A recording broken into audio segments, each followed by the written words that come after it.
Hey everyone, it's Ryder from Skip. Big news today. I've got 5 major pieces of news to tell you about, including some things that are time sensitive. First, there's a new state that is now accepting SSBCI applications. I'll go into details there, including all the states that are currently accepting SSBCI applications. Plus, the major news today, the Fed is meeting to raise interest rates. I'll give a quick recap there to show you in a chart what today's announcement means and what you can expect as a result, especially if you're looking for capital, for loans, for financing. Speaking of loans and financing, 2 major states have new programs, California and Texas. And finally, if you are looking to apply for funding between now and the end of the year, because there's 60 days left in the year, I'll tell you exactly what you should have on hand to apply successfully, a list of what lenders will need from you if you're going to look for funding or financing between now and the end of the year. So thanks for tuning in. As I mentioned,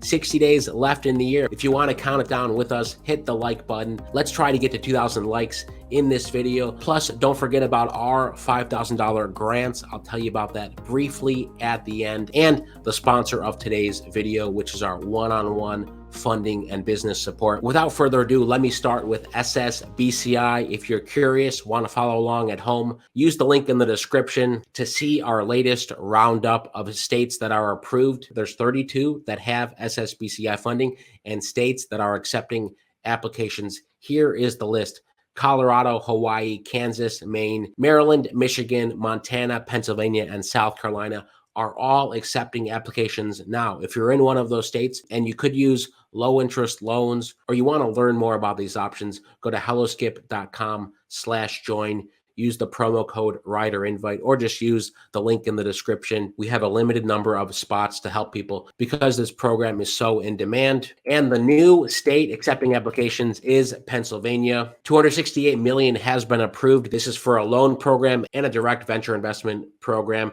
The loan program is now accepting applications. We'll have a blog post on that in the description soon, but I just wanted to share that breaking news with you. For all of this funding, if you do apply for them, number one, it is a complicated process. Number two, for most, you'll need a business plan. I'm going to do an in-depth video later this week on getting things ready for SSBCI funding. If you could use other funding between now and the end of the year, here's our SBA 7A loan checklist, and it's similar criteria for lots of other lenders. Here's typically what you will be asked for. So if you want to have this on hand, it's a good idea to gather this information, and you can always add these documents on your Skip dashboard. If you collect your business information, owner's information, whether it's PDFs or other types of documents, you want to store them securely in one spot. You can add these to your Skip dashboard. So here's what you should have on hand: 3 years of personal tax returns and your personal financial statement.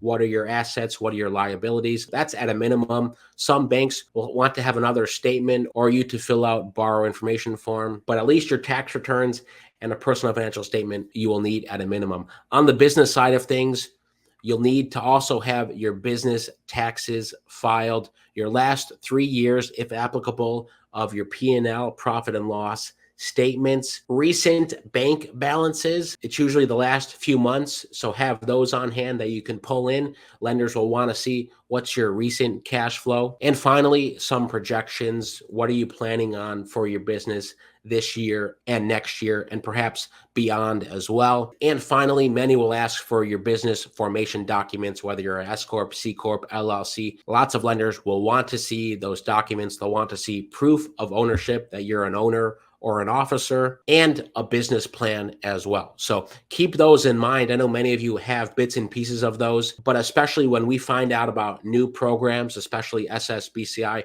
it's great to have those on hand, ready to go if you want to apply for funding, because here's one in California. So if you're in California and you're a small business, this could be for you. Let me tell you who's eligible and what this is. You may qualify for a loan up to $100,000. It's basically the Wall Street Journal prime rate plus 1% APR, 0% interest available for eligible SF-based businesses, 60-month terms, such as 5 years, or 36-month options. 3-year loans can be used to refinance and can be used for startups. This is a great opportunity. If you're in California or you know someone it is, feel free to share this message. This is not like a grant program where there's limited funding. As far as I know, there should be enough funding if you're interested. So here's who's eligible. Your main office or HQ must be in California. You must employ 50 or fewer full-time employees. You must have annual gross revenues of less than $5 million.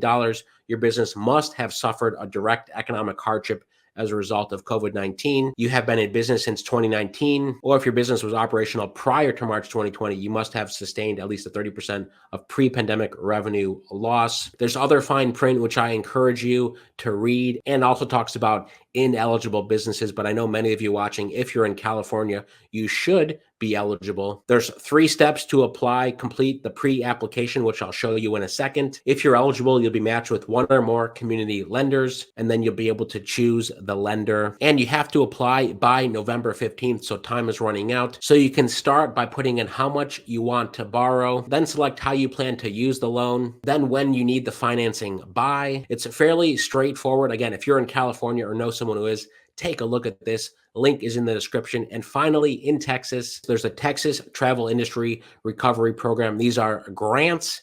Let me tell you what it is. $180 million of funds was approved coming out of the pandemic, established under the American Rescue Plan Act of 2021. The program will issue one-time grants up to $20,000 to reimburse eligible costs to qualifying Texas entities in the tourism, travel, and hospitality industry. What costs are eligible for this up to $20K? Payroll and benefits, rent, leases, utilities, basically working capital. And they're doing this based on priority groups. You can read about it here, but applications are open now. We'll link to the page here and you can see the application acceptance phases yourself. Right now in November, basically everyone is eligible. Food services and drinking places, traveler accommodation, arts, entertainment, recreation, brews, wineries, distilleries, and more. So if you're in the travel, hospitality, food industry in Texas, could use a grant up to $20,000. Check this out. If you have questions on this program, on the California program, on the Fed interest rates, this chart, by the way, sums it up. Look at this, 2020, 2021, nearly 0 interest rates. And look how it's shot up. Last time we were this high, guess what? We were in a recession both times. 2001, 2008, into 2009. Or if you have SSBCI questions or questions on which documents you should gather if you want to apply for funding, grants, loans, etc., drop them in the comments. Most importantly, thanks so much for hitting the like button. Stay well, stay healthy, and I'll see you in the next video.